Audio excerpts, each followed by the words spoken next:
Welcome to Human Rights Asia Weekly Roundup. We begin our program with a special focus on Burma. Later in this program, Sri Lankan parliamentarian Iran Wickramaratne says police torture must stop. Bangladesh is aflame in political violence. Rampant sexual harassment at workplace continues in India. Falsely accused Filipino released after 9 months. Stay with us for more on these issues. Welcome to Human Rights Asia Weekly Roundup. I am Anjuman Ara Begum. It has been 3 years since the start of reform in Burma, also known as Myanmar, whereby direct military rule was replaced with a new partly civilian government. Elections, condemned as a shame by many, were held in November 2010, and Aung San Suu Kyi, who was banned from taking part in the elections, was released from house arrest.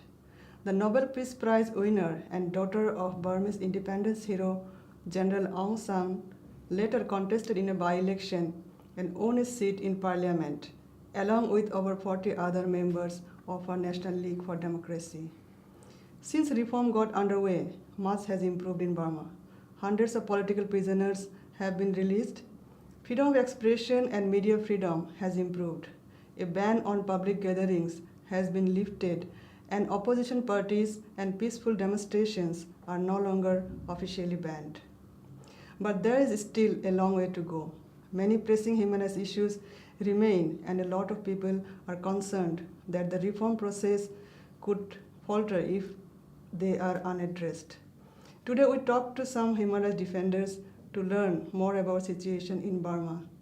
To start with, we have Nick Zisman, who has spent years working on human rights in Burma and is presently a research fellow in Department of Political and Social Change at Australian National University.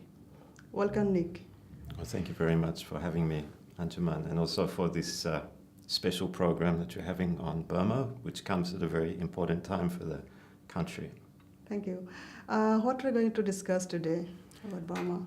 Well, there are a number of short interviews and features coming up. The features relate to land grabbing, corruption, ongoing civil war, and also questions of military impunity. So can you talk a little bit more about militarization in Burma? Well, the question of militarization goes to the question of military impunity and also to, in fact, all of the 4 issues that we'll be dealing with in today's discussion. In fact, Burma experienced its first period of military rule in 1958, and from 1962 onwards until the elections in 2010, it was under permanent military rule.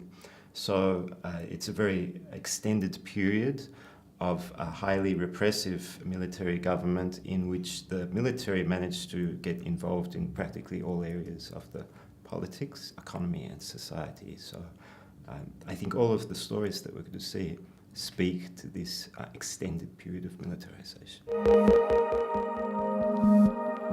With us in the studio now, we have human rights defender Minh Nguyen, who spent years in exile from Burma during the military dictatorship.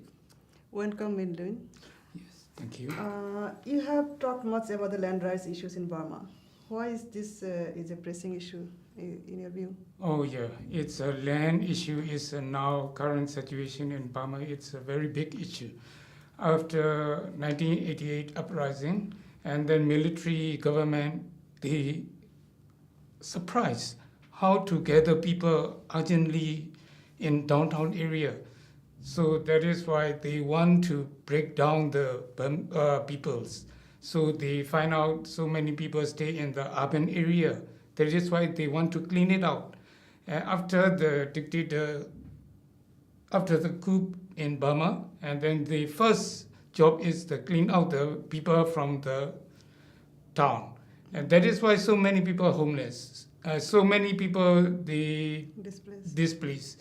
And that is why it's a land issue started. And then after that, they confiscated so many land for infrastructure, also special economic zone, and then also dam project, and some of the state-owned, military-owned enterprise holding company. That is why they grabbed so many lands. And that is why so many people suffer like this. That is why now new government came in 2010. New government guarantee. We have so many rights in our 2008 constitution. That is why so many people want to get back their lands. So corruption is also an issue that you are much concerned of. And what are the serious effects of corruption in Burma?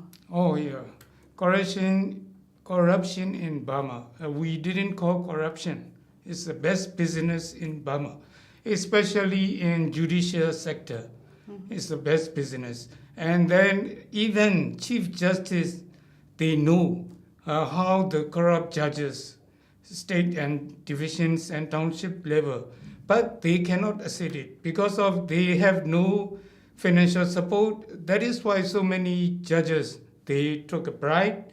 And then so new government urging to issue the law. It's called anti-corruption law.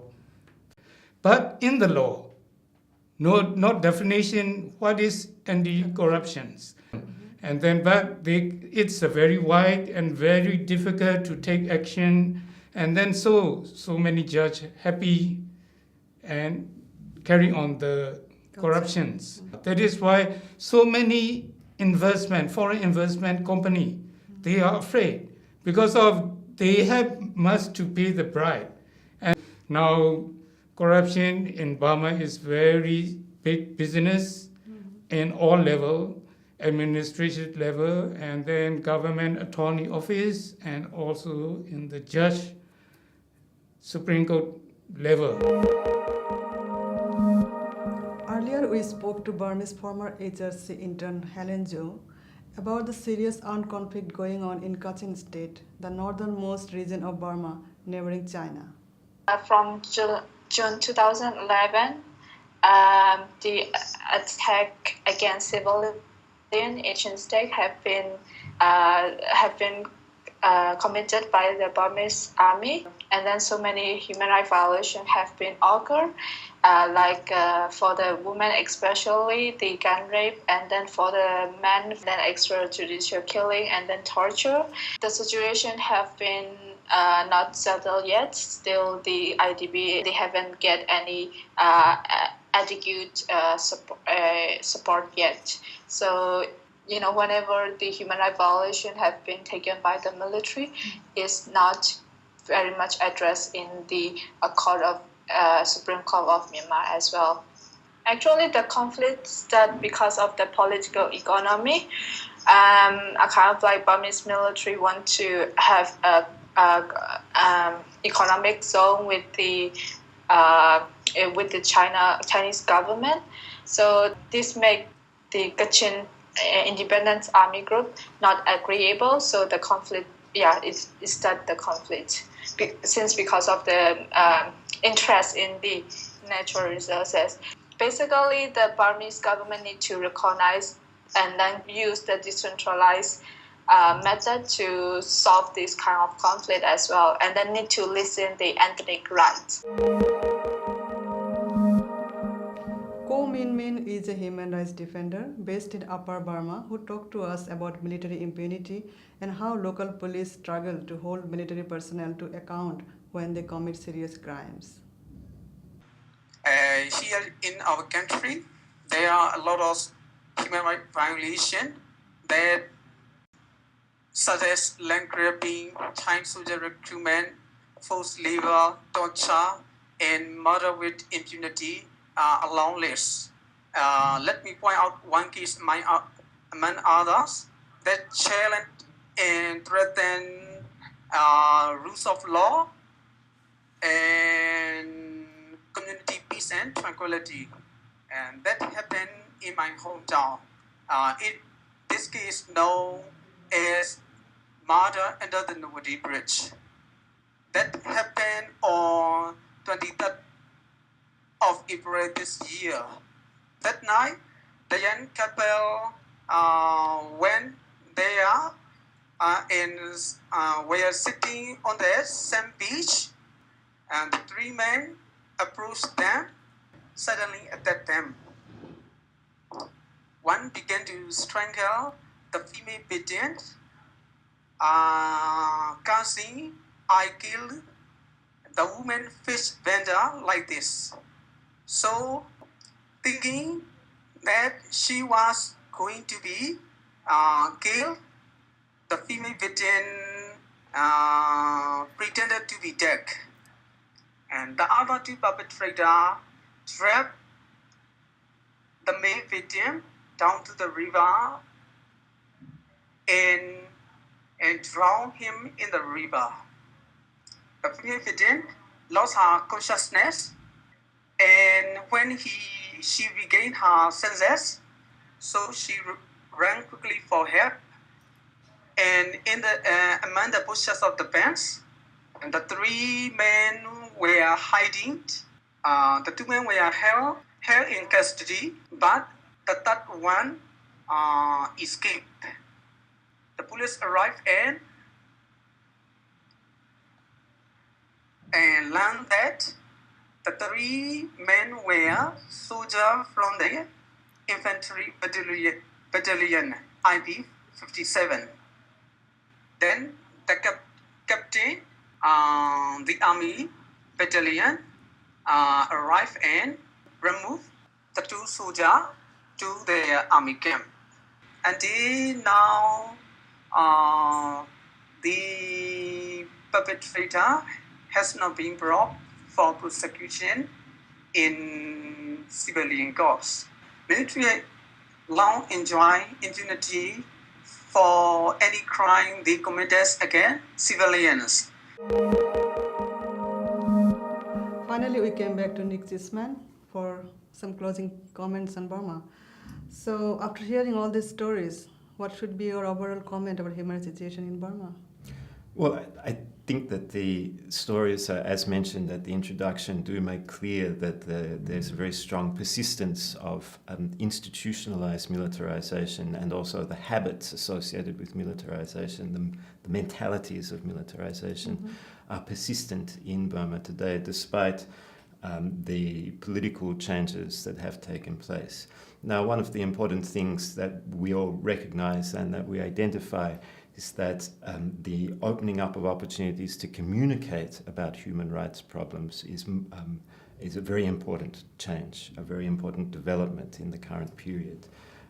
However, simply the ability to communicate about issues doesn't necessarily result in some means for dealing with human rights problems. So in the case of the 3 soldiers who are accused of killing one person, attempting to kill the other, despite the ability of people to communicate much more openly about that case, nonetheless, up to the present period, they haven't been held accountable for their crime. So I think that's a good example of how in the current period there is a great cause for enthusiasm around human rights issues, but also there are very serious institutional obstacles and habits associated with the militarization of the last half century that it could take a long time to resolve, a long time to work through. Sri Lankan Member of Parliament Iran Wekemaratne said in Parliament that there must be an end to the use of torture in Sri Lanka. He said, "We must completely be rid of torture. I am ashamed that we torture our own citizens in our own country. This is not a responsibility that we should place solely on the police force. All of us should bear the responsibility. We are all very well aware that Sri Lanka is a signatory to the United Nations Convention Against Torture." Bangladesh's constitutional and political crisis has been deepened further. The entire country is beyond the control of the government, which is confined in the capital Dhaka for the last few weeks. In the middle of the ongoing violent struggles for power, the government has executed a death penalty of pro-opposition Islamist party for committing war crimes. The defense has alleged that the death sentence was given on the basis of a fake prosecution witness, which the country's Supreme Court did not accept without any reasonable explanation. The defense also alleges that the death penalty has been executed hurriedly, deny the right to have a mercy petition regarding the verdict. The police and paramilitary forces, including the Rapid Action Battalion, RAB, and the Border Guard Bangladesh, BGB, have been deployed all over the country. Yesterday, prior to the execution of the death penalty, at least 6 people were killed by the firing of the police and the RAB. There is serious apprehension that more casualties may take place in the coming days. The AHRC urges the authorities and the opposition to end the deadly violence for saving public lives and assets. Also in India, with rapid economic growth and women empowerment programs, India has encouraged women participation in its workforce. Women of the country have stepped forward, leaving behind their gender roles, and marked their entry into many professions traditionally assigned to men. Male-dominated workplaces have become a shared space with female counterparts. This entry has, however, invited sexual harassment in the workplace due to discriminatory attitudes. For many women professionals hired for their professional skills, sexual harassment is often humiliating and it affects their performance. Often women professionals in India prefer to keep silent over day-to-day sexual harassment for fear of losing jobs or character assassination. This culture of silence is also due to the absence of a redress mechanism. The Indian Constitution guarantees gender equality, and a workplace free from fear of sexual harassment is a prerequisite to that. Sexual harassment at workplace has so far received little attention. It was only in 1997 that Supreme Court of India issued guidelines noting that present civil and penal laws in India do not adequately provide for a specific protection of women from sexual harassment in workplaces. These guidelines have, however, remained on paper. This year, the guidelines have taken legal shape. The Sexual Harassment at Workplace Prevention, Prohibition and Redressal Act 2013 has been enacted in April 2013. But legislative changes have failed to curb the crime, as the fundamental problem of enforcement has not been addressed. All forms of sexual harassment against women is a crime. In the Philippines, 35 years old Mozinar Dagam Caballo, an ailing Arabic teacher whom police arrested for another man, was freed last week. He was released from a detention center in the police headquarters in Metro Manila.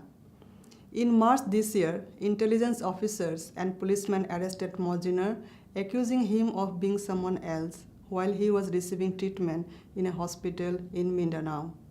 On December 6, Judge Toribio Ilao Jr. of the Regional Trial Court in Taguig City ordered his release. The judge concluded that Mozinar was not the same person as the real accused, Aman Caballo, who was charged with murder. The police arrested and detained Mozinar after using a false witness against him so that the police could get $32,000 reward for Aman's arrest.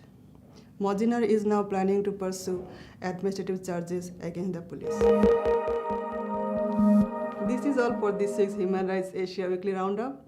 For more information on these issues, log on to www.humanrights.asia. Thank you for watching and hope to see you again next week. Bye-bye.